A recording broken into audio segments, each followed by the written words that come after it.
Welcome back. In the previous lecture, we looked at the time management mindset. Here in Lecture 2, we will be looking at spotting time wasters. So let's get started. Wasting time can be a common occurrence, especially if employees lack purpose, are not engaged in meaningful tasks, or are not led by a capable leader. According to a 2022 study by the American Business Journal Harvard Business Review, up to 43% of U.S. employees feel unproductive at work due to them working on less meaningful tasks. This highlights that leaders must focus on providing a broad purpose to employees in order to extract maximum potential. Time wastage can also be a consequence of an overload of work or unclear communication. This is why leaders must realize the importance of detecting the reason behind time wastage instead of targeting individuals personally. Here are the top 4 ways to detect time wasters and steps to address them. 1. Excessive meetings. Meeting creep is a real problem in the business world and occurs when unnecessary meetings consume valuable time. Meetings without clear agendas or actionable outcomes are the primary culprit, as they eat up time and can also leave employees too overwhelmed or mentally exhausted to commit to other important tasks.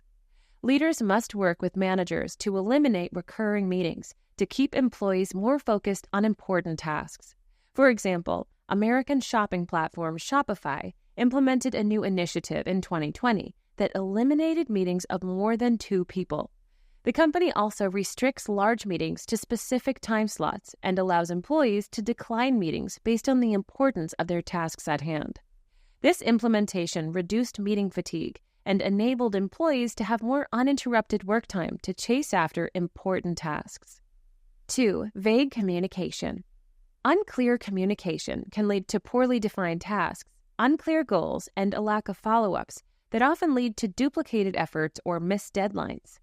Leaders must prioritize clarity and precision in their communication and focus on providing actionable information that can give purpose to employees.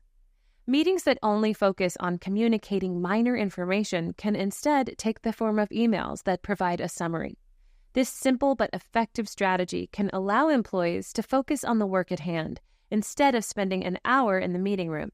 If a meeting calls for actions and delegation, then managers can schedule a short meeting with no more than 2 people for better efficiency. 3. Micromanagement.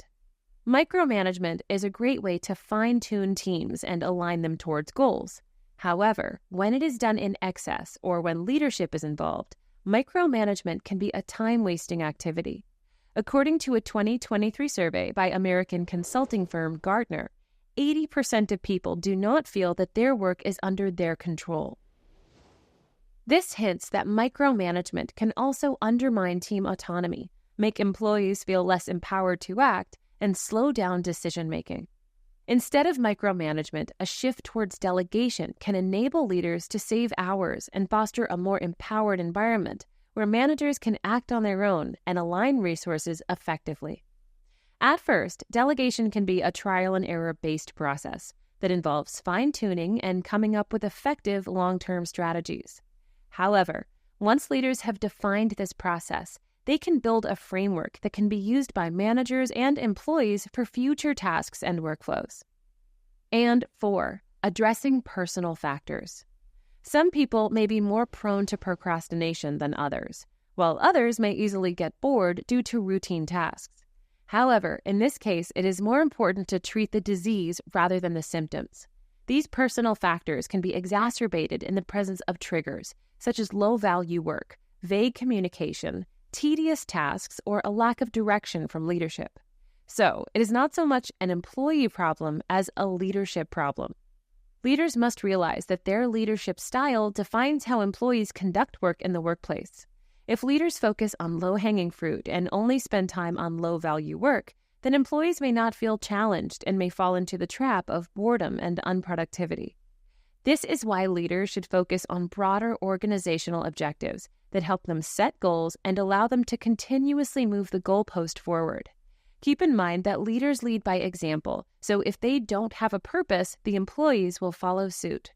In summary, spotting time-wasting activities can significantly help leaders and managers address unproductivity issues in the workplace.